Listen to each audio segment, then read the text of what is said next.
Hello Bacha Party, welcome to CUET Adda 24/7 and welcome to the planning one shot. बच्चों आज हम लोग बात करने वाले हैं चैप्टर 4 बिजनेस स्टडीज में क्लास 12th के अंदर प्लानिंग के चैप्टर के बारे में आज हम लोग बात करने वाले हैं। और आज का जो ये सेशन है ये प्लानिंग का वन शॉट होने वाला है।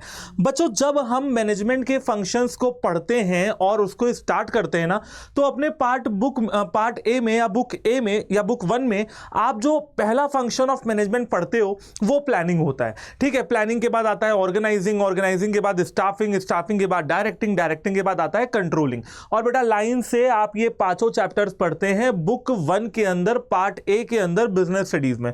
और आज हम लोग पूरी तरीके से अच्छे तरीके से कवर करने वाले हैं प्लानिंग को। तो बच्चों सबसे पहली बात यार, प्लानिंग में करते क्या है ना?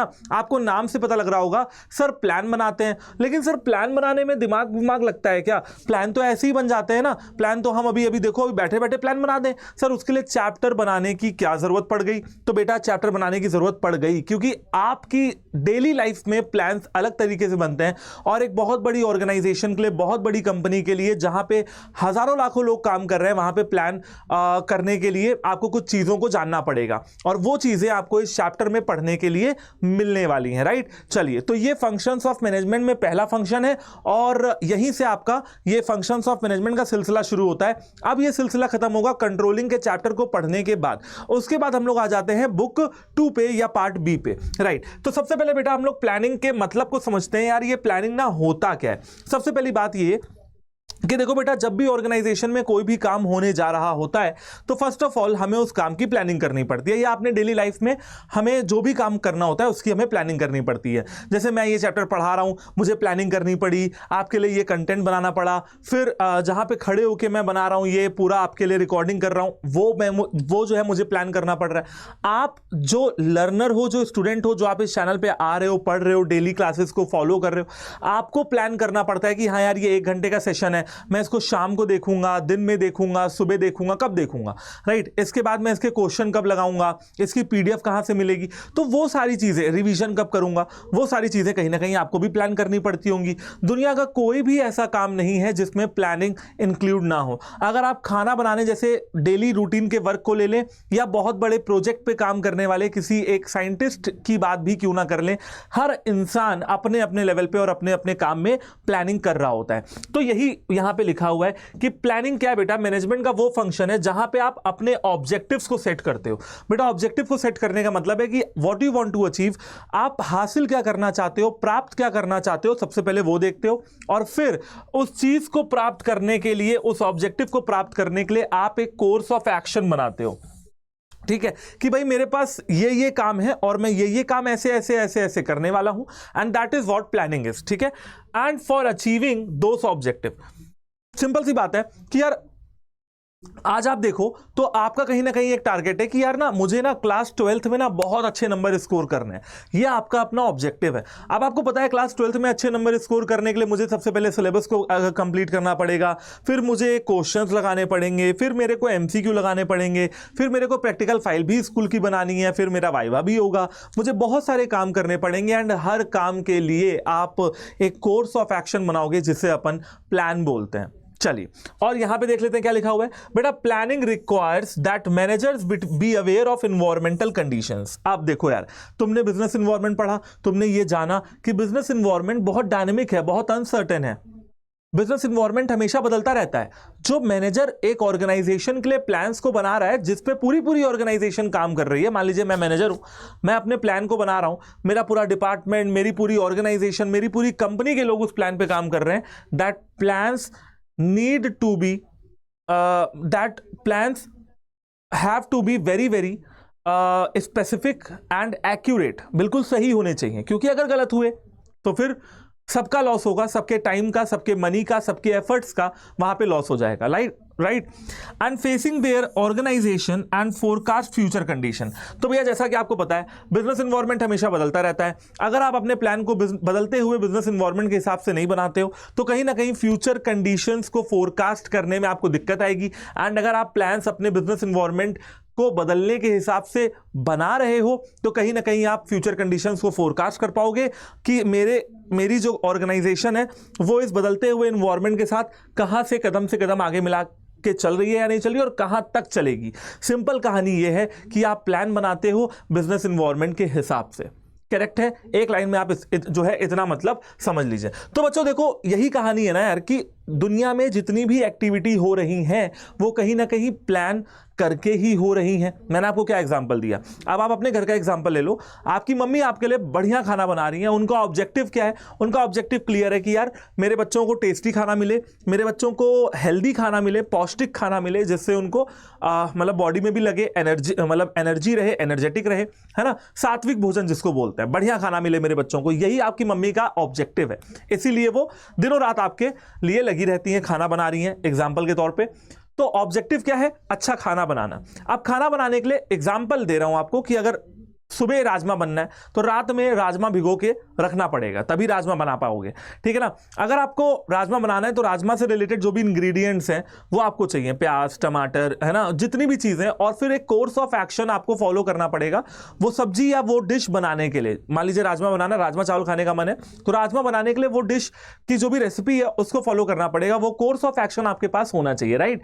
तो आप लोग आई गेस की बात समझ गए होंगे। तो सिंपल है, सीधी सीधी बात यह है कि दुनिया के किसी भी काम को करने के लिए प्लानिंग की जरूरत होती है। तो बच्चों क्यों पढ़ाई में नहीं? पढ़ाई में भी तो होनी चाहिए ना भाई। आप मुझे आज एक बात बताइए, प्लान जब भी बनते हैं टाइम के हिसाब से बनते हैं, जिसको अपन टाइम टेबल भी बोल देते हैं। हम टाइम टेबल बनाते हैं, हम टाइम टेबल कभी फॉलो कर पाते हैं, कभी नहीं कर पाते हैं। लेकिन बच्चों आप एक चीज समझिए कि अगर आप अपनी पढ़ाई में प्रॉपर प्लानिंग नहीं ला रहे हैं, प्रॉपर प्लानिंग क्या है? मान लीजिए कोई बच्चा क्लास 12 की तैयारी कर रहा है या सीयूटी की तैयारी कर रहा है, ठीक है भाई। प्रॉपर प्लानिंग ये कह रही है कि डोमेन के सब्जेक्ट का सिलेबस सेम है, पढ़ना अभी से शुरू कर दो। जीटी लैंग्वेज थोड़े थोड़े डिफरेंट है, पढ़ना अभी से शुरू कर दो। सर अभी का मतलब है अगर मैं जुलाई, 2 जुलाई, 1 जुलाई से जो बैच स्टार्ट हो रहे हैं, अगर मैं उसमें एनरोल कर रहा हूं, जुलाई, अगस्त, सितंबर, अक्टूबर, नवंबर, दिसंबर, कहीं ना कहीं मेरा 6 महीने के अंदर अंदर सिलेबस फिनिश हो जाए अगर मेरी सेल्फ स्टडी से भी, और जनवरी, फरवरी, मार्च, इन 3 महीनों में मैं रिवीजन करके बोर्ड्स का बढ़िया सा पेपर दे के आऊं, तो दिक्कत ही क्या है ना, राइट। तो बच्चों इसीलिए मैं आपको ये चीज बता रहा हूं कि प्लानिंग कितनी जरूरी है। सही समय पे सही चीज को प्लान करना और उसको एग्जीक्यूट करना एक्यूरेटली, ये बहुत जरूरी है। और बच्चों इसमें हम लोग आपकी हेल्प करने वाले हैं सीयूईटी के महापैक के जरिए, राइट। अब महापैक क्या चीज है वो उसके बारे में मैं आपको बता दे रहा हूं। देखो बैचेस सुने आपने, बैचेस तो बहुत आएंगे, बट महापैक है ना, इसके अंदर सारे के सारे बैचेस का एक्सेस आपको मिल जाता है। आपके जो भी सीनियर्स है ना वो आपको गाइड करेंगे, ठीक है। आपको मॉक टेस्ट मिलते हैं और आपको प्रिंटेड किताबें भी मिलती हैं घर तक। ये प्रिंटेड किताबें जो आपको दिख रही हैं सीयूटी से related, GT, English, quants, reasoning, current affairs, ठीक है, लैंग्वेज में इंग्लिश, हिंदी, डोमेन में अकाउंट्स, बीएसटी, इकोनॉमिक्स, जो भी आपको चीजें मिल रही हैं वो आपको महापैक के अंदर मिल जाएंगी। And if you want to enrol in a single batch, that is Samarth 2.0 batch, इसकी क्लासेस 2 जुलाई से शुरू हो रही हैं। इसकी क्लासेस महापैक में मिलेंगी, आप किसी में भी इनरोलमेंट कर सकते हैं, बट हाँ पढ़ाई करना शुरू अभी से अभी कर दीजिए, जितनी जल्दी हो सके। इस बात की सीरियसनेस को समझिए कि सीयूईटी का पेपर कितना बड़ा होता जा रहा है एंड क्लास 12th में नंबर स्कोर करना कितना मुश्किल है और कितना जरूरी भी। That is why I am telling you my coupon code, that is Y769। इसको अपनी कॉपी में नोट कर लो और जब भी बैच एनरोल करो इस कूपन को यूज करके तुम एनरोलमेंट कर सकते हो। वन शॉट के लास्ट में मैं आपको दिखा दूंगा कि आपको एनरोलमेंट कैसे करना है। चलिए बैक टू द टॉपिक और बात करते हैं प्लानिंग के फीचर्स के बारे में। सबसे पहली बात तो ये कि प्लानिंग के अंदर हम अपने ऑब्जेक्टिव्स को अचीव करने पे फोकस करते हैं, ठीक है। सिंपल है, हम प्लानिंग क्यों करेंगे? मैं प्लान करके क्यों पढ़ा रहा हूं, आप प्लान करके क्यों पढ़ रहे हो? क्योंकि आपको अपने ऑब्जेक्टिव्स फोकस दिख रहे हैं, ऑब्जेक्टिव दिख रहे हैं। वही बात है ना, मतलब अर्जुन है ना, अर्जुन तो मार रहे हैं, तीर मार रहे हैं चिड़िया के ऊपर। पूछा गया भैया क्या दिख रहा है? अर्जुन कह रहे भैया चिड़िया की आंख दिख रही है मुझे, जहां पे मुझे तीर मारना है। निशाना दिख रहा है आपको, अपना ऑब्जेक्टिव दिख रहा है एंड उसके लिए आपको प्रैक्टिस करनी पड़ेगी। उसके लिए आपको निशाना क्या है भाई? हमारा निशाना है बोर्ड का एग्जाम, सीयूटी का एग्जाम। प्रैक्टिस कब करेंगे भैया? अभी से करेंगे। सर अगर देर हो गई तो प्रैक्टिस उतनी अच्छी नहीं हो पाएगी। सिंपल है, प्लानिंग करेंगे इस वजह से ताकि आपके ऑब्जेक्टिव जो है वो अचीव हो सके। Point number 2, primary function of management. Planning क्या है? मैनेजमेंट का बिल्कुल प्राइमरी फंक्शन है। सर प्राइमरी का मतलब क्या होता है? बेटा 2 चीजें बताता हूं। प्राइमरी का यहां पे एक मतलब है कि प्लानिंग क्या है, बिल्कुल फंडामेंटल फंक्शन है मैनेजमेंट का। और दूसरी चीज आपको बता देता हूं कि प्लानिंग ही वो फंक्शन है जो बेस तैयार करती है, base for other functions of management. देखिए बड़ी आसान भाषा में आपको समझाता हूं अभी। ठीक है, जैसे बेटा मकान बनता है ना, मकान बनने से पहले, घर बनने से पहले उसकी नींव तैयार की जाती है। प्लानिंग वही नींव है। जितनी मजबूत ये नींव होगी, जितने अच्छे आपके प्लान्स होंगे ना, मकान उतने ही अच्छे तरीके से खड़ा होगा, उतना ही मजबूत मकान बनेगा। आपके प्लान जितने स्ट्रांग होंगे, जितने एक्यूरेट होंगे, जितने रिलायबल होंगे, जो एक्टिविटीज आपकी ऑर्गेनाइजेशन में परफॉर्म की जा रही हैं वो भी उतनी ही मजबूत और सक्सेस की ओर आपको ले जाएंगी। Point number 3, planning is pervasive. बेटा प्लानिंग इज परवेसिव का मतलब है कि प्लानिंग इज यूनिवर्सल। मैंने आपको बताया दुनिया का हर इंसान, हर एक्टिविटी, इकोनॉमिक, नॉन इकोनॉमिक, कैसी भी एक्टिविटी हो, प्लानिंग परवेसिव है, प्लानिंग यूनिवर्सल है, हर जगह प्लानिंग हो रही है। ठीक है, मैनेजमेंट के हर लेवल पे भी प्लानिंग की जा रही है। Planning is continuous. देखिए बेटा, मैंने आपको पहले ही बताया था, ना मैनेजमेंट रुकेगा, ना मैनेजमेंट का कोई फंक्शन रुकेगा। मैनेजमेंट चलता रहेगा, मैनेजमेंट के फंक्शंस भी चलते रहेंगे। Now let us talk about planning is futuristic. बेटा देखो, आप प्लान करते हो आगे आने वाले कल की, जो बीत गया उसके बारे में आप कुछ भी नहीं कर सकते हो, ना सोच सकते हो, ना प्लान कर सकते हो। ऑर्गेनाइजेशन के अंदर प्लान्स 1 महीने, 2 महीने, 6 महीने, 1 साल, 2 साल, जिस तरह का वो ऑर्गेनाइजेशन काम कर रहा है उस टाइम पीरियड का प्लान बनेगा। तो प्लानिंग इज समवॉट फ्यूचरिस्टिक, वो फ्यूचर की बात करते हैं। Planning involves decision making. Planning में आप डिसीजन लेने की बात करते हो। सर काहे का डिसीजन लेने की बात करते हैं, बता देता हूं। देखिए, किसी भी काम को करने के अलग अलग अल्टरनेटिव्स होते हैं। ठीक है, किसी भी काम को करने के अलग अलग अल्टरनेटिव्स होते हैं। प्लानिंग में आपको यह देखना है कि आप बेस्ट ऑल्टरनेटिव को सिलेक्ट कर रहे हो। Selection of the best alternative. Planning में बेसिकली आपको यह करना है कि आप बेस्ट अल्टरनेटिव को सिलेक्ट कर रहे हैं। करेक्ट है। अब ये बेस्ट अल्टरनेटिव कहीं ना कहीं प्लानिंग की प्रोसेस में आता है, अभी आपको आगे पढ़ाऊंगा। ठीक है, जैसे कि आप यहां पे 1 सेकंड के लिए देख सकते हो। ये देखिए, सेलेक्टिंग द बेस्ट अल्टरनेटिव या सेलेक्टिंग द अल्टरनेटिव अभी आपको पढ़ाने वाला हूं। इसमें मैं आपको पढ़ाऊंगा कि बेस्ट अल्टरनेटिव क्या होता है, इसको हम लोग कैसे सेलेक्ट कर सकते हैं। फिलहाल आप इतना समझिए, किसी भी काम को करने के बहुत सारे तरीके होते हैं। प्लानिंग में हमें अपनी ऑर्गेनाइजेशन के लिए बेस्ट तरीके को ढूंढना होगा। उस वर्क को करने का जो बेस्ट तरीका होगा अपन को वो ढूंढना है। And last is planning is a mental exercise. देखिए बेटा, प्लानिंग एक इंटेलेक्चुअल एक्टिविटी है, यानी कि आपको दिमाग लगाना पड़ेगा, थोड़ा सोचना पड़ेगा। प्लानिंग क्या है? एक इंटेलेक्चुअल एक्टिविटी है। प्लानिंग गेस वर्क पे काम नहीं करता है कि भैया गेस कर दो, है ना, या तुक्का मार दो। प्लानिंग उस पे काम नहीं करता है। प्लानिंग एक इंटेलेक्चुअल एक्टिविटी है जहां पे आपको एफर्ट लगाने पड़ेंगे, सोचना पड़ेगा, टीम के साथ डिस्कशन करना पड़ेगा, ब्रेनस्टॉर्मिंग करनी पड़ेगी, तब जाके आप किसी एक फैसले पे पहुंचोगे और प्लान बनाओगे। तो planning is a mental exercise. Now आप लोग एक बार और देख सकते हो कि क्या क्या ये फीचर्स, और चाहो तो कॉपी में नोट कर सकते हो, स्क्रीनशॉट ले सकते हो, पॉज कर सकते हो वीडियो को, जैसा भी करना चाहो। राइट, चलो अभी कर लेते हैं बात हम लोग किसकी, कर लेते हैं बात प्लानिंग के बेनिफिट्स की या इंपॉर्टेंस की। देखो बेटा, पूरी ऑर्गेनाइजेशन ना, आप एक बात बताओ, एक ऑर्गेनाइजेशन में हजारों लोग सुबह ऑफिस आते हैं, हजारों लोग ऑफिस से जाते हैं शाम को, फिर अगले दिन सुबह आते हैं कुछ ना कुछ काम करने के लिए। प्लान नहीं बने होंगे तो काम कैसे होगा भैया? प्लान ही तो वो चीज है जिनके थ्रू डायरेक्शन दिखाई जाती है ना। प्लान ही वो चीज है ना जिसके थ्रू प्रॉपर फिर एक डायरेक्शन आपको दिखाई जाएगी कि हाँ भैया आपको इसी तरफ आगे बढ़ना है, और यहां पे जाके आपके ऑब्जेक्टिव आपको मिल जाएंगे। तो सिंपल यहां पे कहानी बनती है कि प्लानिंग प्रोवाइड्स डायरेक्शन, किस डायरेक्शन में मेरे को आगे बढ़ना है, कितना आगे बढ़ चुका हूं, कितना और बढ़ना है। ठीक है, planning reduces risk of uncertainty. जैसा कि मैंने आपको बताया, business environment is uncertain. Business environment uncertain होता है। अनसर्टेन का मतलब होता है बच्चों कि कल क्या हो जाए पता नहीं, difficult to predict the future. अब देखिए, बड़ी सिंपल सी बात आपको समझाता हूं। मान लीजिए कि केरला में या बंगाल साइड में तूफान आ रहा है, तूफान आ रहा है, चक्रवात आ रहा है, हर साल आता है। गवर्नमेंट का काम क्या है? गवर्नमेंट का काम है डिजास्टर मैनेजमेंट, है ना। गवर्नमेंट क्या करती है? गवर्नमेंट वहां पे तटीय इलाकों में या जो समुद्र के किनारे जो लोग रहते हैं, जो गांव हैं, जहां पे उस तूफान का सबसे ज्यादा इफेक्ट पड़ना है ना, वो खाली करवा लेते हैं। तूफान तो आएगा, तूफान आएगा, गवर्नमेंट तूफान को नहीं रोक सकती। हां, तूफान से होने वाले नुकसान को कम कर सकती है। ठीक है, इसके लिए वो खाली कर लेते हैं। मछुआरों को आदेश दिए जाते हैं कि आप अपनी नाव लेके समुद्र में मत जाइएगा, तूफान आने वाला है। Orange alert, yellow alert, red alert जारी कर देते हैं। ठीक है, तो बेटा प्लानिंग करने से ना आप अनसर्टेनिटी के से होने वाले रिस्क को कम कर सकते हो। अनसर्टेनिटी को खत्म नहीं कर सकते, कम कर सकते हो, दैट्स ऑल। ठीक है। अब मान लीजिए जंगल में आग लगी है, लगती रहती है, ठीक है, आप जंगल की आग के इफेक्ट को कम कर सकते हो, लगने से नहीं रोक सकते हो, ठीक है। हाँ, मेजर्स ले सकते हो कि ना लगे, फिर भी लगनी होगी तो लग जाएगी, बट हाँ आग कितनी फैल रही है ये आप कंट्रोल कर सकते हो, उस पर आपका कंट्रोल है, उस पर आपका बस चलता है। किसी भी तरीके की अनसर्टेनिटी के रिस्क को आप कम कर सकते हो, अनसर्टेनिटी को पूरी तरीके से खत्म नहीं किया जा सकता है, राइट। चलिए, planning reduces overlapping and wasteful activity. Planning अगर आप करते हो तो जितनी भी आपकी ऑर्गेनाइजेशन में बेकार की गतिविधियां हो रही हैं वो आप कम कर सकते हो। ओवरलैपिंग का मतलब है कि दो इंसान एक ही काम को कर रहे हो, ये भी सही बात नहीं है कि भाई दो लोग अगर एक ही काम को कर रहे हैं तो इसे कहते हैं ओवरलैपिंग। एक आदमी एक काम को करे, ठीक है। वेस्टफुल एक्टिविटीज प्लान करोगे तो बताओगे ना यार मेरे को ये एक्टिविटी करनी है, ये नहीं करनी है, this activity is doable, this activity is not doable.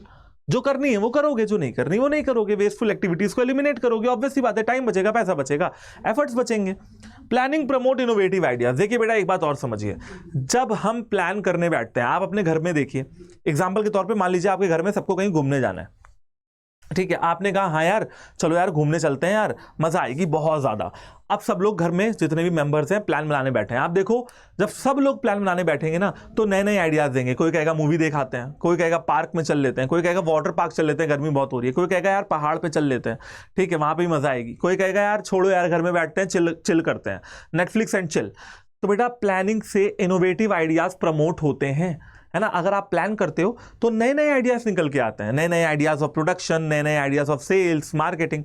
अभी आपने देखा होगा सोशल मीडिया पे आपके पास आता है ना जोमेटो का notification, Harsh you are hungry, ऐसे आपका नाम याद होगा, you are hungry question mark, grab a meal now. अब किसी ना किसी का दिमाग चल रहा होगा यार, कोई ना कोई होगा इसके पीछे क्रिएटिव बंदा जो प्लान कर रहा है, राइट, है ना। और वही प्लान करके फिर ऐसे नोटिफिकेशन आपको भेज रहे हैं। कहीं ना कहीं ऑर्गेनाइजेशन फ्राइडे को कहते हैं फ्राई ये, संडे फंडे। तो ये आप देख रहे हो छोटी छोटी चीजें हैं जो एक ऑर्गेनाइजेशन में चलती रहती हैं। फ्राई ये, फ्राइडे नहीं फ्राई ये, संडे फंडे, ठीक है। तो ये छोटी छोटी बेटा चीजें ऐसी हैं जो चलती रहेंगी, जिससे क्या होता है नए नए इनोवेटिव आइडियाज निकलते ही रहते हैं। Fifth point is planning facilitate decision making. जैसा कि मैंने आपको बताया प्लानिंग के अंदर हमें डिसीजन लेना होता है कि which is the best alternative to be followed throughout the production, है ना। तो वो डिसीजन आप प्लानिंग में लेते हो। एंड अगेन मैं आपको बताता हूं बेटा, प्लानिंग में अपन प्लान बनाते हैं, ऑर्गेनाइजिंग में रिसोर्सेज को ऑर्गेनाइज करते हैं, स्टाफिंग में अपन लोगों को पकड़ के लाते हैं कि हाँ भाई चल मेरे यहाँ काम कर, डायरेक्टिंग में हम लोगों से काम निकलवाते हैं, लास्ट में आता है कंट्रोलिंग, जहां पे हम ये चेक करते हैं कि जो हमने प्लान बनाए थे वो अचीव हुए या नहीं हुए, जिनको अपन स्टैंडर्ड्स बोलते हैं। प्लानिंग में ही तो वो स्टैंडर्ड बनते हैं ना जो कंट्रोलिंग में चेक किए जाते हैं। अगर प्लानिंग में स्टैंडर्ड नहीं बनेंगे तो कंट्रोलिंग में चेक क्या होगा, सिंपल। तो भैया देखो प्लानिंग का एक और बेनिफिट है, और वो बेनिफिट ये है कि प्लानिंग के अंदर आप स्टैंडर्ड्स बनाते हो जो कि आपको कंट्रोलिंग में चेक करने होते हैं। प्लानिंग नहीं होगी तो कंट्रोलिंग भी नहीं हो पाएगी, फिर दोनों ही कैंसिल हो जाएंगे, फिर सिर्फ ऑर्गेनाइजिंग होगी, स्टाफिंग होगी, डायरेक्टिंग होगी, ये दोनों कैंसिल हो जाएंगे फिर तो, ठीक है। Next point that is planning के लिमिटेशन। पहली लिमिटेशन तो भैया बड़ी सीरियस लिमिटेशन है, और वो ये है कि अगर कोई मैनेजर जो अपने डिपार्टमेंट के लिए, ऑर्गेनाइजेशन के लिए, या किसी भी इवेंट के लिए, प्रोजेक्ट के लिए प्लान बना रहा है ना, और अगर वो एक ही प्लान पे टिका रहता है, या वो लास्ट ईयर के प्लान, प्रीवियस ईयर के प्लान्स को रीयूज कर रहा है, तो कहीं ना कहीं प्लानिंग रिजिडिटी बनाती है। रिजिड का मतलब होता है एक ही चीज पे अड़े रहना, उसको बदलना ना, उसको चेंज ना करना, उसे कहते हैं रिजिडिटी।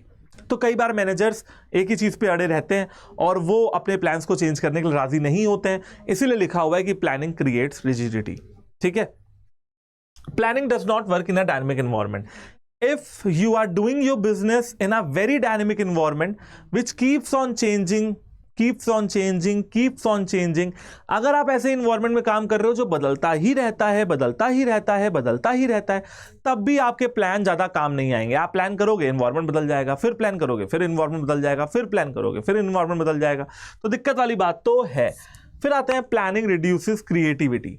देखिए एक क्वेश्चन आया था CUET के एग्जाम में या क्लास 12 के एग्जाम में, मतलब कई बार आ चुका है। एक मैं आपको एग्जांपल देता हूं, बहुत ही सिंपल सा क्वेश्चन है। एक बुक रीडर है जिनको इंग्लिश लिटरेचर की बुक रीड करने के लिए मिली हुई है। अब उनसे कहा गया कि आप एक दिन में 2 चैप्टर पढ़ेंगे। जब वो पढ़ रही थी मैडम, तो उन्होंने अपने मैनेजर साहब को सजेशन दिया। क्या सजेशन दिया कि सर हम लोग ना चैप्टर, हर चैप्टर के आगे ना माइंड मैप दे सकते हैं, इससे पढ़ने वालों को भी अच्छा लगेगा और ऐसा कोई कर नहीं रहा है तो हमको कहीं ना कहीं कॉम्पिटिटिव एडवांटेज मिलेगा। हम अपने ऑफरिंग में यूज कर सकते हैं कि हमने माइंड मैप दिए हुए हैं हर चैप्टर के शुरुआत में, जो कि काफी अच्छा है। हम माइंड मैप बना सकते हैं ग्राफ की हेल्प से, फ्लो चार्ट की हेल्प से। वो बंदी जो इंग्लिश लिटरेचर को रिव्यू कर रही थी वो क्रिएटिव होने की कोशिश कर रही थी, लेकिन उसके मैनेजर ने क्या कहा कि नहीं नहीं, जो चल रहा है चलने दो, अपना दिमाग मत लगाओ, ठीक है, जो तुमको दिया गया है वो करो, ज्यादा इधर उधर टांग अड़ाने की जरूरत नहीं है। अब लड़की बड़ा परेशान, लड़की ने कहा चलो भाई ठीक है। अब वो क्रिएटिव, उसकी जो क्रिएटिविटी है वो यूज ही नहीं हो पाई। क्यों? क्योंकि मैनेजर ने पहले ही प्लान बना के तैयार कर लिए हैं जिनको वो किसी भी हालत में ना अपडेट करना चाहता है, ना मॉडिफाई करना चाहता है। चेंज करना तो छोड़ ही दो। क्वेश्चन इतना बड़ा था, लास्ट में पूछा गया है बताइए ये प्लानिंग की कौन सी लिमिटेशन है। सही ऑप्शन जो उस क्वेश्चन में था वो यही था कि प्लानिंग से क्रिएटिविटी कम हो जाती है। फोर्थ पॉइंट, बेटा वैसे आपको लग रहा होगा कि यार प्लानिंग करना ना बहुत आसान काम हो जाता है, लेकिन बेटा मैं आपको बता दूं कि प्लान बनाने के लिए एक ऑर्गेनाइजेशन में अलग अलग एक्सपर्ट्स को, प्रोफेशनल्स को बुलाया जाता है जो कि काफ़ी अच्छा पैसा लेते हैं। तो पैसा ज़्यादा लगता है और टाइम भी ज़्यादा लगता है कहीं ना कहीं प्लानिंग में, समय भी बहुत खर्च हो जाता है ना। हो सकता है कि डिले इन डिसीजन मेकिंग हो जाए, प्रोसीजरल डिले हो जाए, वो भी सही बात नहीं है। Now the sixth point is planning does not guarantee success. देखो बेटा अब आप खुद बताओ, क्या सिर्फ आपके टाइम टेबल बना लेने से, क्या सिर्फ आपके ये सोच भर लेने से कि मेरे प्लान बन गए हैं अब मैं इसी प्लान पे चलता रहूँगा या चलती रहूँगी, क्या आपके अच्छे मार्क्स आ जाएंगे? क्या आपके अच्छे नंबर आ जाएंगे? होगा ऐसा? क्या नहीं होगा बच्चों। सिर्फ प्लान बनाने से अच्छे नंबर नहीं आएंगे, ठीक है। उसके लिए आपको पढ़ाई करनी पड़ेगी, उसके लिए आपको मेहनत करनी पड़ेगी। Planning does not guarantee success, ठीक है। प्लानिंग से जरूरी नहीं कि आपको सक्सेस या सफलता मिल ही जाए। चलिए बच्चों बात करते हैं प्लानिंग के प्रोसेस के बारे में। प्लानिंग की प्रोसेस आपके सामने ये है। सबसे पहले मैं प्लानिंग की प्रोसेस का एक निमोनिक बता देता हूं आपको, वो आप लोग याद कर लीजिएगा, एस डाइज एफ, ठीक है। अब एस का मतलब यहां पे क्या है ये समझिए, सेटिंग ऑब्जेक्टिव। सेटिंग ऑब्जेक्टिव के अंदर आप क्या करते हो बेटा, आप अपनी ऑर्गेनाइजेशन में, देखो मैंने कंपनी खोली है, मैं बिजनेस कर रहा हूं तो प्रॉफिट कमाने के लिए कर रहा हूं। मेरे कुछ ना कुछ ऑब्जेक्टिव्स तो होंगे ना जिनको मैं फॉलो करवाना चाहता हूं, जिनको मैं फॉलो करना चाहता हूं। What my company wants to achieve, what my organization wants to achieve, and there are many objectives like survival, profit, growth, organizational objective, social objective, personal objective. What are my objectives? First of all you have to clear that कि आपके objectives क्या हैं। सबसे पहले आपको यही clear करना पड़ेगा। एक बार जब एक ऑर्गेनाइजेशन के ऑब्जेक्टिव्स क्लियर हो जाते हैं कि हाँ भाई ये मेरे ऑब्जेक्टिव हैं, ठीक है, जब एक बार एक इंसान के ऑब्जेक्टिव क्लियर हो जाते हैं कि हाँ भाई ये मेरे ऑब्जेक्टिव हैं, उसके बाद वो अजम्पशंस बनाना शुरू करता है, ठीक है। अजम्पशंस क्या होते हैं सर? बेटा अजम्पशंस वो उनको हम लोग क्या कहते हैं, प्रीमाइसेस। आप अजम्पशंस को क्या कह सकते हो, प्रीमाइसेस भी कह सकते हो, ठीक है।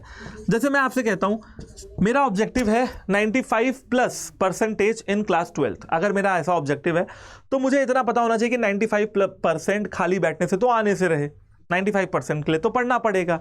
हर सब्जेक्ट में 95 का मतलब है कि गलती के चांसेस को बिल्कुल कम करना पड़ेगा। तो मैं एक अजम्पशन मान के चल रहा हूं, तभी तो प्लान बनाऊंगा कि हाँ मैं 8 घंटे डेली पढ़ने के लिए तैयार हूं। जब मैं ये अजम्पशन मानूंगा कि हाँ भाई मान लेता हूं कि मैं तैयार हूं, तभी तो मैं प्लान बनाऊंगा। जब मैं मान ही नहीं रहा हूं, आप लोगों के साथ प्रॉब्लम पता है क्या आ जाती है, आप मानते ही नहीं हो कि आप तैयार हो ना। प्रॉब्लम ये नहीं है कि आप पढ़ना नहीं चाहते हो, प्रॉब्लम ये नहीं है कि आप पढ़ सकते नहीं हो, प्रॉब्लम ये नहीं है कि आप बैचेस में एनरोल नहीं करना चाहते हो या कर सकते नहीं हो। प्रॉब्लम ये है कि आप ये मानना ही नहीं चाहते हो कि आप कर सकते हो। क्यों? क्योंकि आपने अजम्पशन ही नहीं बना रखे हैं। जब आप अजम्पशन बनाते हो ना, जब कोई किसी बच्चे के मन के अंदर से, दिल से आवाज निकलेगी कि हाँ यार CUET मुझसे क्रैक हो सकता है, तभी तो वो पढ़ाई करेगा। जब वो ये सोच ही नहीं रहा है कि क्रैक हो सकता है कि नहीं हो सकता, तो काहे लिए पढ़ाई करेगा। तो अजम्पशंस का यही मतलब होता है बेटा, आपको मानना पड़ता है। मैं शिमला जाने वाला हूं, मान लेते हैं शिमला में ठंड बहुत पड़ रही है, चलो गर्म कपड़े रख लेते हैं। जब मानेंगे ठंड पड़ रही है तभी तो गर्म कपड़े रखेंगे। जब मानेंगे ही नहीं कि ठंड पड़ रही है तो काहे लिए रखेंगे गर्म कपड़े, काहे लिए रखेंगे स्वेटर, काहे लिए रखेंगे जैकेट। समझ गए ना? प्रीमाइसेस डेवलप करने का मतलब क्या होता है। Now the third point is that is identifying alternative courses of action. Simple है, आप अलग अलग कोर्सेज ऑफ एक्शन को ढूंढते हो, है ना। एक काम को करने के अलग अलग तरीके हैं। जैसे बच्चा पार्टी, आप लोग जब पढ़ने के लिए सोच रहे हो तो आपके मन में आया होगा यार ऑफलाइन पढ़ूं या ऑनलाइन पढ़ूं। अभी आपने दो मेथड्स सोच लिए हैं, ठीक है। तो इसे ही कहते हैं identifying alternative courses of action, है ना। ऑफलाइन पढ़ूं या ऑनलाइन पढ़ूं, है ना। फिर आते हैं evaluating alternative courses of action. अब आपको क्या करना है, दोनों अल्टरनेटिव कोर्सेज को इवैल्यूएट करना है, यानी कि ऑनलाइन के फायदे भी हो सकते हैं, प्रोज एंड कॉन्स, और ऑफलाइन के भी प्रोज एंड कॉन्स हैं, ठीक है। तो दोनों के प्रोज एंड कॉन्स आपको देखने पड़ते हैं, दोनों के प्रोज एंड कॉन्स आपको देखने पड़ते हैं। ऑनलाइन के भी अपने कुछ फायदे होंगे, ऑनलाइन के भी अपने कुछ नुकसान होंगे, ऑफलाइन के भी अपने कुछ फायदे हैं, ऑफलाइन के भी अपने कुछ नुकसान हैं। दोनों चीज़ों के अपने अपने फायदे भी, अपने नुकसान भी हैं। देन आप क्या करते हो, एक अल्टरनेटिव, इवैल्यूएशन का मतलब समझ गए ना बेटा, आकलन करते हो, हिंदी में बोलना है आकलन, इवैल्यूएशन, है ना। अल्टरनेटिव को सिलेक्ट करते समय आप क्या करते हो, अब आप यहां पे अपनी ऑर्गेनाइजेशन के लिए बेस्ट ऑल्टरनेटिव को सिलेक्ट करते हो, द बेस्ट ऑल्टरनेटिव। और बेटा बेस्ट ऑल्टरनेटिव वो होगा जिसमें प्रोज ज्यादा होंगे और कॉन्स कम होंगे, यानी कि फायदे ज्यादा होंगे और नुकसान कम होंगे। उसके बाद जो भी आपने प्लान बनाया है आप उसको पूरी ऑर्गेनाइजेशन में इंप्लीमेंट करवा देते हो, और लास्ट में आप अपने प्लान्स को चेक करते रहते हो कि हाँ भाई मेरे प्लान सही तरीके से काम कर रहे हैं या नहीं कर रहे हैं। फॉलो अप एक्शन उसी को बोलते हैं। तो बच्चा पार्टी, एस डाइज इफ आपके लिए मैंने निमोनिक बताया, जिसमें एस का मतलब है सेटिंग ऑब्जेक्टिव, डाइज का मतलब, डाइज के डी का मतलब है डेवलपिंग प्रीमाइसेस, डाइस के आई से मतलब है identifying alternative courses of action, E से मतलब है इवैल्यूएटिंग अल्टरनेटिव कोर्सेज, एस से मतलब है सिलेक्टिंग अल्टरनेटिव, इफ के आई से मतलब है इंप्लीमेंटिंग द प्लान, और एफ से मतलब है फॉलो अप एक्शन। चलिए इसको ना अब हम लोग क्या करेंगे यार, थोड़ा थोड़ा डिटेल में समझेंगे कि क्या क्या कहानी यहां पे कही जा रही है ना। डिटेल में समझेंगे कि एक एक जो हमारा प्रोसेस है प्लानिंग का, ऐसा नहीं है कि मैं आपको डिटेल में नहीं पढ़ाऊंगा, सारी चीजें डिटेल में भी एक बार देख लेते हैं। रीडिंग करके आपको ज्यादा बेहतर तरीके से प्रोसेस समझ में आ जाएगी, और अगर लिखने के लिए आता है तब तो भैया सोने पे सुहागा, क्योंकि आपको सारी चीजें पकड़ में आ जाएंगी। एंड बेटा इसके बाद हम लोग क्या करने वाले हैं वो भी मैं आपको बता दूंगा। इसके बाद हम लोग बिजनेस प्लान पढ़ने वाले हैं, तो कहीं जाना नहीं है क्लास से, ठीक है, क्लास में ही रहना है ना, कहीं भी जाना नहीं है। तो बिजनेस प्लान भी चलने वाला है इसी वन शॉट में। तो आप लोग को इसीलिए मैंने भैया पहले ही बोला, आगाह कर दिया था कि कृपया करके पूरी क्लास को देखें, है ना। क्लास को बीच में छोड़ने की कोशिश ना करें, नहीं तो प्लानिंग के चैप्टर में आपका कुछ पोर्शन रह भी सकता है, ठीक है। चला जाए आगे, पढ़ा जाए, बहुत बढ़िया। तो बेटा सबसे पहला आता है आपका इसमें सेटिंग ऑब्जेक्टिव, ठीक है। सबसे पहले जैसा कि मैंने आपको बताया कि आप अपनी ऑर्गेनाइजेशन के लिए ऑब्जेक्टिव सेट करते हो, what the organisation wants to achieve, आपकी ऑर्गेनाइजेशन क्या अचीव करना चाहते हैं, क्या अचीव करना चाहती है। ऑब्जेक्टिव पूरी ऑर्गेनाइजेशन के लिए बनाए जाते हैं और हर डिपार्टमेंट को जाके उनके बारे में बताया जाता है, ठीक है, बहुत ही क्लियरली हर डिपार्टमेंट में जाके बता दिया जाता है। And determine how all department would contribute towards overall objective, और ये पता लगाया जाता है कि किस तरीके से सारे डिपार्टमेंट ओवरऑल ऑब्जेक्टिव में अपना कंट्रीब्यूशन देंगे। तो सिंपल है, सेटिंग ऑब्जेक्टिव में आप क्या करते हो, ये सेट करते हो कि आपका ऑर्गेनाइजेशन क्या अचीव करना चाहता है। फिर एक बार ऑब्जेक्टिव बन जाते हैं तो पूरी ऑर्गेनाइजेशन में बताया जाता है कि हाँ भाई ये मेरे ऑब्जेक्टिव हैं, ठीक है, बहुत बढ़िया। Point number 2, developing premises. जैसा कि मैंने आपको बताया कि प्लान जो बनते हैं वो कुछ अजम्पशंस बनाने पे बनते हैं। Plans are made on the basis of some assumptions, जो प्लान बनते हैं वो कुछ अजम्पशंस के बेसिस पे बनते हैं। वो अजम्पशंस क्या होते हैं, वो अजम्पशंस ही वो हैं जो प्लानिंग के लिए एक बेस तैयार करते हैं, जिसको हम लोग प्रीमाइसेस बोलते हैं। All managers involved in planning should be familiar with them, जितने भी मैनेजर्स प्लानिंग में इन्वॉल्व्ड हैं, जो प्लान बना रहे हैं, उनको इन अजम्पशंस के बारे में पता होना चाहिए, ठीक है। Plans are expected to operate and reach their destination subject to this, जो भी आपके प्लान्स हैं वो उसी हिसाब से फिर ऑपरेट होंगे एंड अपनी डेस्टिनेशन तक पहुंच जाएंगे, ठीक है बच्चा पार्टी, कोई दिक्कत वाली बात तो नहीं है। तो ये हो जाता है आपका डेवलपिंग प्रीमाइसेस, ठीक है। चलो अब आते हैं हम लोग अपने सेकेंड टॉपिक पे, जो कि है आपका थर्ड टॉपिक पे, जो कि है अल्टरनेटिव कोर्सेज ऑफ एक्शन को आइडेंटिफाई करना। देखो बच्चों, बड़ी सिंपल सी बात है, मैंने आपको क्या बताया, ऑब्जेक्टिव सेट करने के बाद, प्रीमाइसिस बनाने के बाद, आप बताओ, आप किसी काम को आप पढ़ने के लिए जब सोच रहे हो, तभी तो आपने सोचा होगा ऑनलाइन पढ़ूं या ऑफलाइन पढ़ूं। आप पढ़ने के लिए अलग अलग कोर्स ऑफ एक्शन को देख रहे हो कि हाँ भाई, मैं पढ़ाई करना है मुझे, तो मैं क्या क्या एक्सप्लोर कर सकता हूं। सही है बात, इतना तो क्लियर है ना। वही लिखा हुआ है कि मैनेजर्स भी यही करेंगे। Managers make a list of alternatives through which the organisation can achieve its objective. Managers क्या करेंगे, अल्टरनेटिव की लिस्ट तैयार करेंगे जिसके थ्रू ऑर्गेनाइजेशन अपने ऑब्जेक्टिव्स को अचीव करेगा। ठीक है, and there can be many ways to achieve the objective. बहुत सारे तरीके हैं ऑब्जेक्टिव्स अचीव करने के, एंड मैनेजर्स को सब तरीकों के बारे में पता होना चाहिए। जितने भी तरीके हैं, तरीका नंबर 1, 2, 3, 4, 5, जितने भी तरीके हैं, सबके बारे में एक ऑर्गेनाइजेशन को पता होना चाहिए, मैनेजर को पता होना चाहिए। जब आपने तरीकों को ढूंढ लिया, अब आप तरीकों को इवैल्यूएट करेंगे, हर अल्टरनेटिव के पॉजिटिव और निगेटिव एस्पेक्ट को देखेंगे। ठीक है, and to determine their feasibility and consequences. आप उसकी फीजिबिलिटी देखेंगे एंड कॉन्सिक्वेंसेस देखेंगे। कॉन्सिक्वेंसेस का मतलब क्या है कि अगर मैंने ये ऑप्शन सेलेक्ट कर लिया, अगर मैंने ये ऑल्टरनेटिव सेलेक्ट कर लिया तो क्या होगा, क्या कॉन्सिक्वेंस होगा, नहीं किया तो क्या होगा, क्या ये अल्टरनेटिव मेरे पहुंच में है, फीजिबल है मुझे या नहीं है, आप ये भी देखोगे। तो ये हो जाता है इवैल्यूएशन। सिंपल सी मैंने क्या बात बताई आपको, आप ऐसे अल्टरनेटिव को सिलेक्ट करेंगे जिसके पॉजिटिव एस्पेक्ट ज्यादा हो और नेगेटिव कम से कम हो। ठीक है बच्चा पार्टी, चलिए अब आ जाते हैं selection of the best alternative. अब आप क्या करोगे, अपने अमंग वेरियस ऑल्टरनेटिव्स आप बेस्ट ऑल्टरनेटिव को सिलेक्ट कर लोगे। करेक्ट है, बिल्कुल। यहां पे जो real point of decision making है ना बच्चों, जो real point of decision making है वो यही है, best plan has to be adopted and implemented. Real point of decision making यही है कि आपको बेस्ट प्लान अडॉप्ट करना है और इंप्लीमेंट करना है। यही real point of decision making है जो आप लोगों ने प्लानिंग के फीचर में पढ़ा था। प्लानिंग में आपको यही डिसीजन लेना है कि कौन सा प्लान मेरी ऑर्गेनाइजेशन के लिए बेस्ट प्लान होगा। एक बेस्ट प्लान वो होता है जो सबसे ज्यादा फीजिबल होता है, प्रॉफिटेबल होता है और with the least negative consequences, और जिसके निगेटिव कॉन्सिक्वेंसेस कम से कम होते हैं। ठीक है बच्चों, समझ गए बात को, बहुत ही शानदार। आगे देखते हैं सब्जेक्टिविटी। अब देखिए, एक मैनेजर जो है ना बेटा, उसकी भी तो कुशलता के ऊपर है ना, उसके भी तो दिमाग के ऊपर है ना कि वो कौन सा प्लान सेलेक्ट कर रहा है। भैया मैनेजर भी तो कुछ सोच समझ के दिमाग लगाएगा। एक बात बताइए, एक कोर्ट में एक जज फैसला देता है तो अपने दिमाग से देता है ना बेटा। ठीक है, उसने कानून की पढ़ाई की है, ठीक है, कानून के हिसाब से दे रहा है, लेकिन अपना भी तो दिमाग लगा रहा है, इसलिए तो वो जज है ना। ठीक है, subjectivity and managers experience, judgement and intuition. Manager की सब्जेक्टिविटी, मैनेजर का अपना एक एक्सपीरियंस, मैनेजर का जजमेंट और मैनेजमेंट का इंट्यूशन, ये बहुत इंपॉर्टेंट है जब आप एक अल्टरनेटिव को सिलेक्ट करने के लिए जा रहे होते हैं। एज अ मैनेजर मुझे कौन सा अल्टरनेटिव सही लगता है, मैं उस पर फोकस रखूंगा। ठीक है, ये हो गया मेरा 5वां point. Point number 6 that is implementing the plan.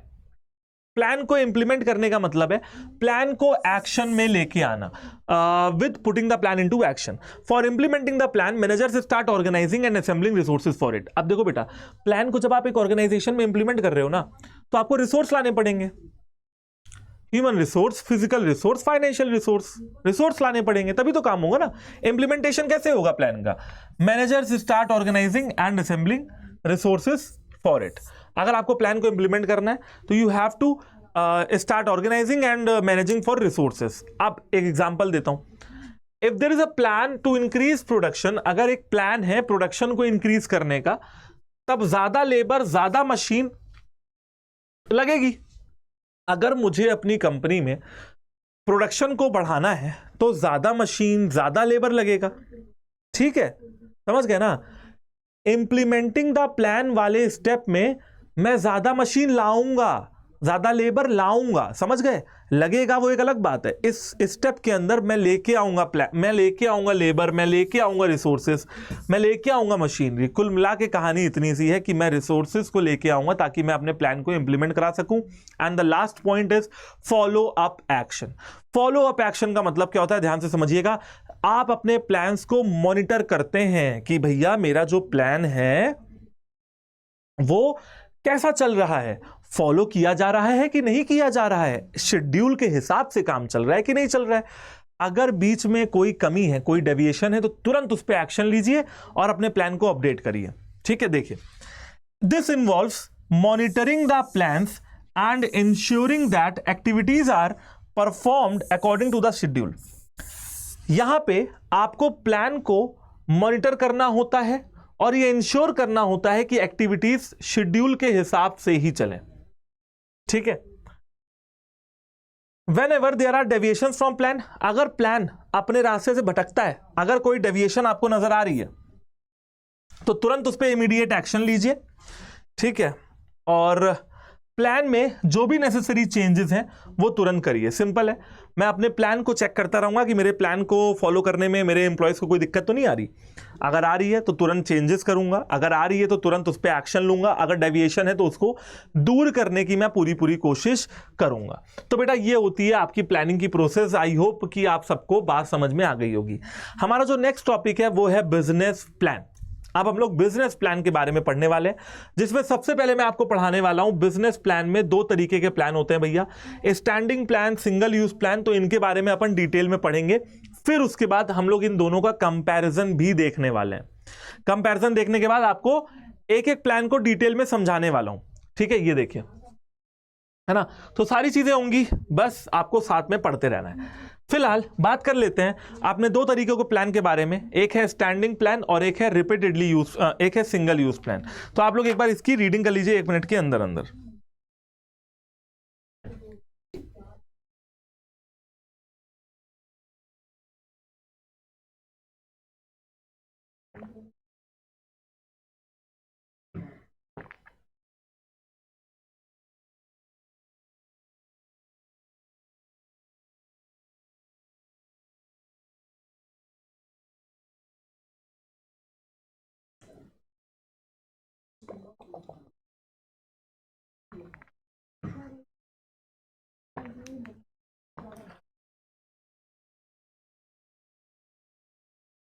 चलिए बच्चों, अब हम लोग देख लेते हैं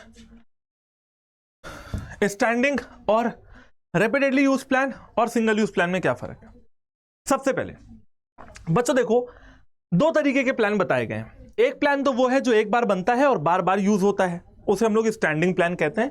बार बार यूज करने को हम लोग रिपीटेडली यूज प्लान भी कहते हैं। These plans are formulated once and they are repeatedly used. ऐसे प्लान बार बार बनते हैं और बार बार यूज किए जाते हैं। ऐसे प्लान्स मैनेजर्स को लंबे समय तक गाइड करते हैं। Example, objective, strategy, policy, procedure, method या रूल्स। और सेकेंड पॉइंट है सिंगल यूज प्लान। ऐसे प्लान एक स्पेशल प्रॉब्लम से कनेक्ट करते हैं। ठीक है, these plans are connect with some special problem. ऐसे प्लान कुछ स्पेशल प्रॉब्लम से कनेक्ट करते हैं। एक स्पेशल प्रॉब्लम के लिए ही ऐसे प्लान बनाए जाते हैं ताकि ऐसी प्रॉब्लम को सॉल्व किया जाए। किसी पर्टिकुलर प्रोजेक्ट, किसी पर्टिकुलर असाइनमेंट के लिए ये प्लान बनाए जाते हैं। ठीक है, जब ऐसे प्लान्स को एक बार यूज कर लिया जाता है तो इन प्लान्स की कोई इंपॉर्टेंस नहीं होती और प्लान को फाड़ के फेंक देते हैं।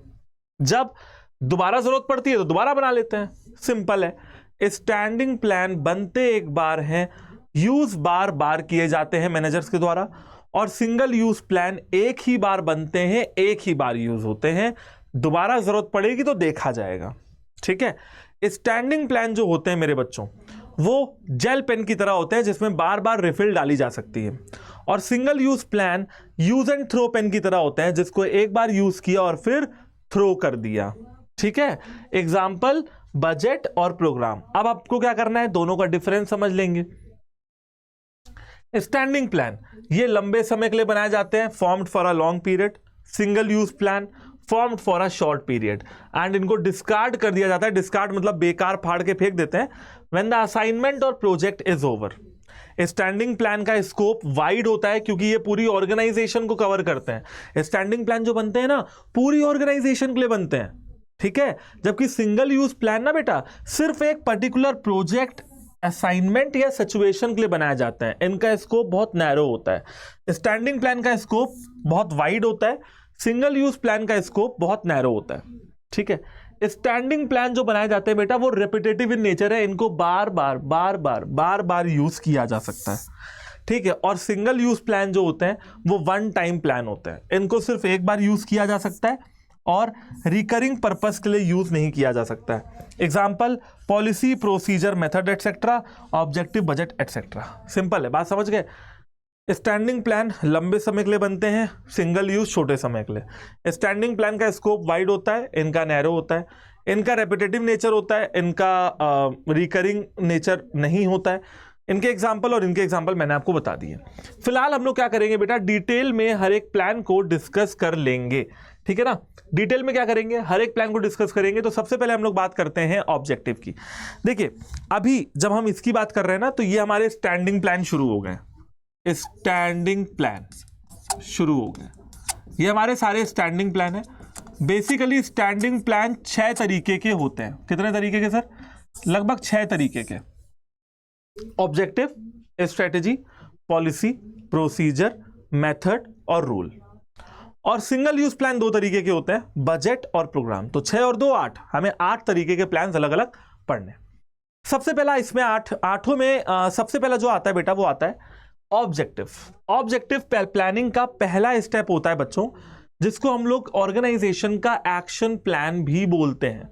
हम एक्शन प्लान बनाते हैं, है ना, उसी के बेसिस पे हम आगे का काम करते हैं। ऑब्जेक्टिव किसी भी ऑर्गेनाइजेशन के लिए पहला स्टेप होता है और बेसिक्स होते हैं हर कंपनी के। डिजायर्ड ऑब्जेक्टिव बोलिए, देखिए ऑब्जेक्टिव के कई नाम है। डिजायर्ड रिजल्ट बोलिए, डिजायर्ड एम बोलिए, डिजायर्ड गोल बोलिए, डिजायर्ड टारगेट बोलिए, या आप डिजायर्ड ऑब्जेक्टिव बोलिए। यानी कि मेरी कंपनी चाहती क्या है, करना क्या है उसको, ठीक है। तो प्लानिंग की प्रोसेस का एंड पॉइंट क्या है कि भैया ऐसे मेरे जो भी मेरे रिजल्ट हैं, एम है, गोल है, टारगेट है, वो अचीव हो जाएं। यही मेरी प्लानिंग की प्रोसेस का एंड पॉइंट है। समझ गए? ऑब्जेक्टिव समझ में आ गया कि मैं करना क्या चाहता हूं। सेकेंड है बच्चों स्ट्रेटजी। इस ऑब्जेक्टिव को अचीव करने के लिए मेरे को कुछ स्ट्रेटजी बनानी पड़ेगी। ये नेक्स्ट टाइप का प्लान है जो ऑब्जेक्टिव को फॉलो करता है, that follows objective and is the next type of plan. Strategy is a complete and all inclusive plan for achieving said objective. जो भी आपके ऑब्जेक्टिव्स है ना उनको अचीव करने के लिए आप स्ट्रेटजी बनाते हो। जो भी आपके ऑब्जेक्टिव हैं उनको अचीव करने के लिए आप स्ट्रेटजी बनाते हो। स्ट्रेटजी में 3 डायमेंशन है। डायमेंशन नंबर 1, सबसे पहले लॉन्ग टर्म के लिए ऑब्जेक्टिव सेट कर लो। दूसरा डायमेंशन एक कोर्स ऑफ एक्शन। बेटा कोर्स ऑफ एक्शन यानी कि ग्रुप ऑफ एक्शंस कि मैं क्या क्या काम करूंगा अपने ऑब्जेक्टिव को पूरा करने के लिए। जैसे मेरा ऑब्जेक्टिव अगर 95% है बोर्ड्स में, तो मैं क्या क्या करूंगा,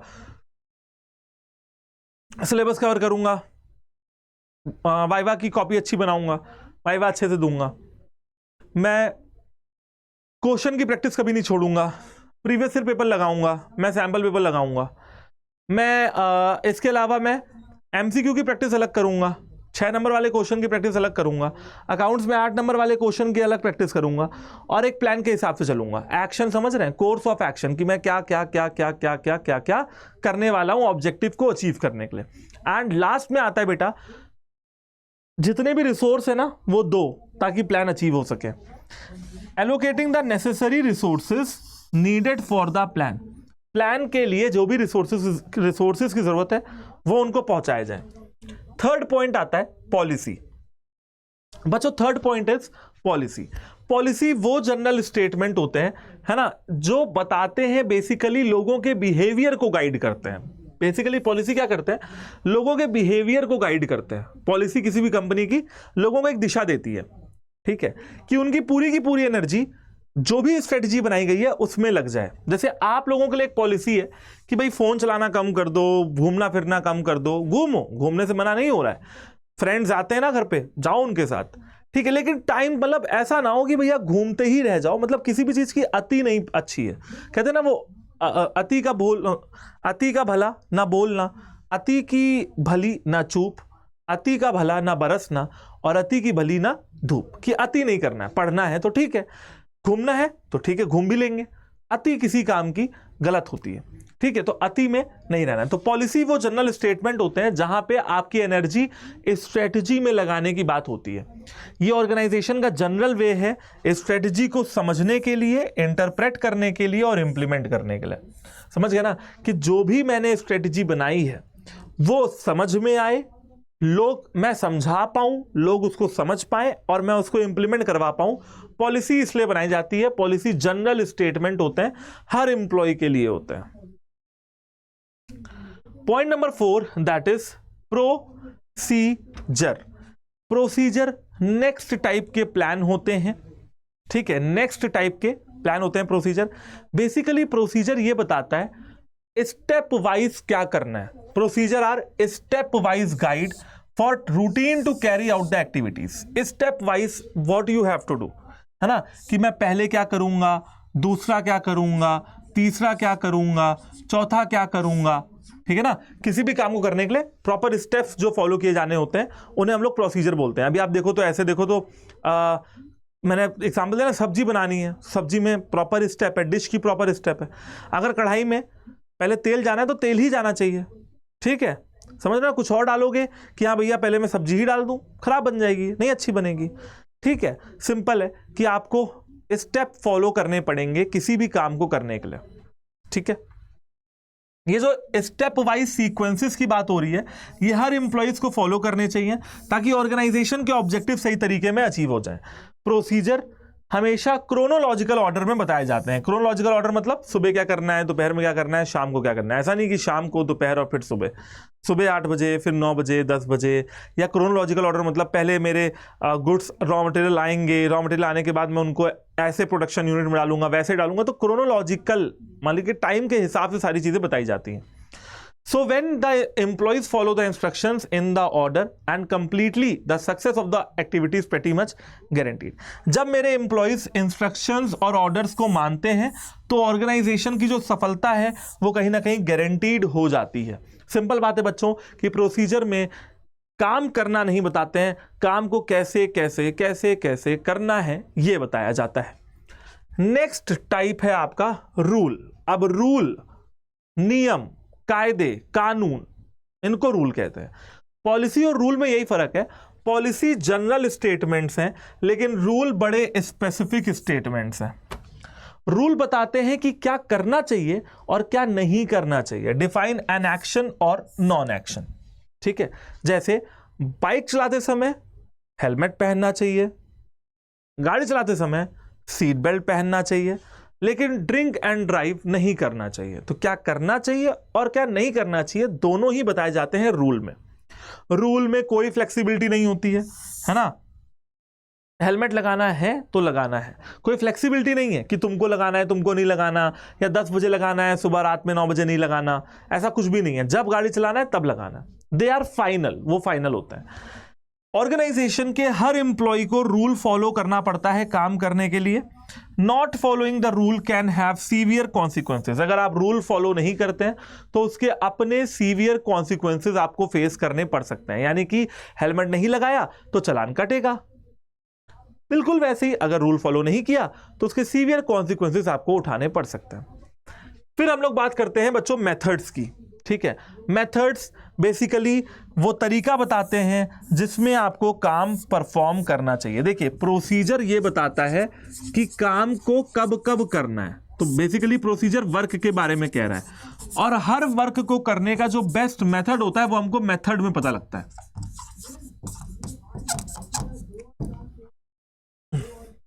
method prescribe the ways in which a specific task of the procedure must be performed. एक प्रोसीजर का जो स्पेसिफिक टास्क है वो किस तरीके से परफॉर्म किया जाना है वो मेथड में हमको पता लग जाता है। Also methods are very specific and detailed instruction. देखिए मेथड्स बहुत ही ज्यादा स्पेसिफिक होते हैं और डिटेल में हर चीज लिखी होती है। How the employees perform every task of the plan procedure. जो भी प्रोसीजर हमने प्लान किया हुआ है उसके एक एक टास्क को एम्प्लॉय कैसे परफॉर्म करेगा ये वहां पे लिखा होता है, राइट। तो ये हो गए हमारे स्टैंडिंग प्लान, और बजट से शुरू होता है हमारे सिंगल यूज प्लान। बजट से ही शुरू होता है सिंगल यूज्ड प्लान, ठीक है बच्चों। ओके, चलिए अभी सिंगल यूज प्लान को देखते हैं। बजट जो होता है वो क्या होता है? बजट तो समझते हो ना, हम लोग घर में बजट नहीं बनाते कि 10,000 रुपए आएंगे, उसको यहां खर्च करेंगे वहां खर्च करेंगे। बेसिकली बजट एक स्टेटमेंट होता है। काहे का स्टेटमेंट? एक्सपेक्टेड रिजल्ट्स का स्टेटमेंट, ठीक है। जो मैनेजर्स एक्सपेक्ट करते हैं फ्रॉम द कंपनी, कंपनी से आप क्या एक्सपेक्ट करते हो। बजट क्वांटिटेटिव टर्म्स में होता है, जिसको न्यूमेरिकल टर्म्स में एक्सप्रेस किया जाता है। बजट कहता है कि हमारी ऑर्गेनाइजेशन में फ्यूचर या फ्यूचर में क्या होने वाला है, जैसे cash budget, cost budget, revenue budget, ये सारी चीजें बजट के अंदर आती हैं। There are many types of budget that managers make. बहुत सारे तरीके के बजट्स होते हैं भैया, कोई दिक्कत वाली बात नहीं है। लेकिन जो सबसे ऑब्वियस बजट है वो है फाइनेंशियल बजट, कि भैया कितना पैसा आएगा, कितना जाएगा, कितना प्रॉफिट कंपनी में होगा, ये सारी चीजें फाइनेंशियल बजट के अंदर बच्चों बताई जाती हैं। And the last plan is programme. Programme बना लेंगे घूमने का, यार घूमने का प्रोग्राम बहुत दिन से नहीं बनाया, जरा घूमने का प्रोग्राम बना लेते हैं। बेसिकली बेटा प्रोग्राम एक सिंगल यूज प्लान होता है जिसमें डिटेल्ड स्टेटमेंट में सारे प्रोजेक्ट के बारे में लिखा होता है। प्रोग्राम बेसिकली एक सिंगल यूज प्लान है। किसी भी प्रोजेक्ट के लिए, स्पेसिफिक प्रोजेक्ट के लिए प्रोग्राम को बनाया जाता है। जैसे मान लीजिए कोई कंपनी में कोई प्रोजेक्ट आया, उस प्रोजेक्ट को खत्म करने के बाद क्या आप प्रोग्राम को रखोगे? नहीं रखोगे। पूरे प्रोजेक्ट का जो एक प्रोग्राम बनाया जाता है वो बनाया जाता है।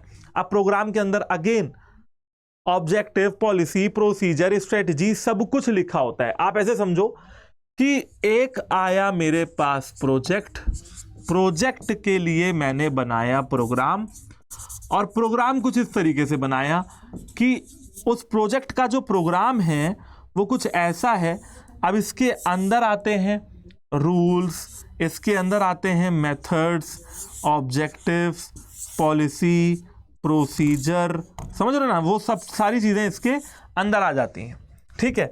तो क्लीनलीनेस प्रोग्राम इन ऑर्गेनाइजेशन में साफ सफाई के लिए कोई प्रोग्राम रखा गया है तो वो भी यहां पे आ जाएगा। आई होप बच्चा पार्टी की आप लोगों को ये चैप्टर, ये वन शॉट, ये एक्सप्लेनेशन काफी ज्यादा अच्छी लगी होगी। और इस चैप्टर के अंदर मैंने आपको सारी चीजें पढ़ा दी हैं कि क्या क्या प्लान्स कैसे कैसे यहां पे बनने हैं। एंडिंग में मैं आपको बस यही कहना चाहूंगा कि आपने इस चैप्टर से कुछ सीखा हो चाहे ना सीखा हो, लेकिन ये जरूर सीखा होगा कि why plans are important in our life, ठीक है। प्लान्स हमारे लिए क्यों इंपॉर्टेंट है, प्लान बनाना, प्लान फॉलो करना और प्लान को सही तरीके से इंप्लीमेंट करवा ले जाना अपनी लाइफ में क्यों इंपॉर्टेंट है, क्योंकि ऑब्जेक्टिव्स अचीव होंगे अगर मेरे प्लान सही से काम करेंगे। तो वही चीज है, मैं आपसे यही कह सकता हूं कि इस समय की मांग पे आप अपने लिए, अपने किसी के लिए नहीं, अपने माता पिता के लिए नहीं, माँ बाप के लिए नहीं, मेरे लिए नहीं, दोस्तों के लिए नहीं, भाई बहनों के लिए नहीं, अपने लिए एक प्लान करें कि आपको पढ़ाई शुरू कर देनी है। पढ़ाई शुरू करने के लिए आपको जितनी भी चीजों की जरूरत है वो रिसोर्सेज आपको यहाँ पे महापैक के अंदर ऑफर किए जा रहे हैं या इस बैच के अंदर ऑफर किए जा रहे हैं, ठीक है। बस फर्क इतना है, महापैक के अंदर आपको कंटिन्यूअसली CUET का पेपर हो जाने तक जितने बैचेस हैं वो सारे मिलने वाले हैं। एंड अगेन उसके लिए हेल्प करता है आपको, वो हेल्प करता है बेटा मेरा ये कूपन कोड, ठीक है, दैट इज Y769। एंड कैसे इस कूपन कोड को आप यूज कर सकते हो, कैसे आप इसको अप्लाई करके अपने बैच को एक्सेस कर सकते हो, वो भी मैं आपको यहाँ पे दिखा देता हूँ। आपको सिंपली कुछ नहीं करना है, अड्डा 24/7 का एप्लीकेशन अपने फोन में डाउनलोड करना है, जिसका लिंक डिस्क्रिप्शन बॉक्स में मिलेगा। यहाँ पे आपको जाना है, आपको यहाँ पे सबसे पहले साइन अप और लॉगिन का ऑप्शन आएगा, जैसे मुझे आ रहा है, तो साइन अप और लॉगिन कर लो। ऑल कोर्सेज पे पहुंचो, UG PG एंट्रेंस एग्जाम पे पहुंचो, आप CUET UG पे पहुंचो, CUET कॉमर्स के स्टूडेंट हो तो कॉमर्स के स्टूडेंट पे पहुंचो। अगर आपका कोई दोस्त साइंस का है तो साइंस वालों को बता दो, कोई ह्यूमैनिटीज का दोस्त है उसको बता दो, सेम बैच मिलेगा। अब ये आपका बैच है भैया समर्थ 2.0, बाय नाउ करो। कूपन कोड क्या बताया, Y769, ठीक है, याद कर लो इस कूपन कोड को। और जैसे ही अप्लाई करोगे, देख रहे हो 22% का डिस्काउंट चल रहा है, 9359 का ये बैच आपको पड़ेगा, ठीक है। अगर आप महापैक की बात करते हो कि यार प्रिंटेड बुक्स वगैरह का जो महापैक है वो कहाँ मिलेगा, तो वो भी मैं आपको बता देता हूँ। देखो आपको ना यहाँ पे ऐसे जाना है और देखते हैं यहीं कहीं होगा महापैक। ये देखिए प्रिंटेड बुक्स वाला जो महापैक है वो आपको ये नजर आ रहा होगा। अगेन बाय नाउ पे क्लिक करो, कूपन कोड डालो Y769, इसको आप अप्लाई करो और 14,040 रुपए का लमसम ये बैच आपको पड़ जाएगा। ठीक है। हाँ, लेकिन 14,000 रुपए में आप ये समझ लो कि साल भर के लिए क्लास 12th और CUT के हर सब्जेक्ट की किताबें, हर सब्जेक्ट के क्लासेस साल भर लाइव लेक्चर्स में आप ले सकते हो, और किताबें भी इसमें आपके घर तक पहुंचेंगी। ठीक है, प्रिंटेड किताबें आपको यहाँ पे मिल जाएंगी। करेक्ट है बच्चों, विद प्रिंटेड बुक्स 14 महीनों की वैलिडिटी के साथ। वैलिडिटी भी बढ़ा दी गई तो 14 महीनों की वैलिडिटी है। पेपर आगे पीछे भी होगा तो भी तुम्हें कोई टेंशन लेने की जरूरत नहीं है। ठीक है, आई गेस आप लोगों को ये जो सेशन है ये अच्छा लगा होगा। Thank you very much. मिलता हूं आपसे ऑर्गेनाइजिंग वाले चैप्टर के वन शॉट में। तब तक ले अपना ख्याल रखें, हंसते रहें, पढ़ते रहें, मुस्कुराते रहें। All the very best, have a good day and जय हिंद।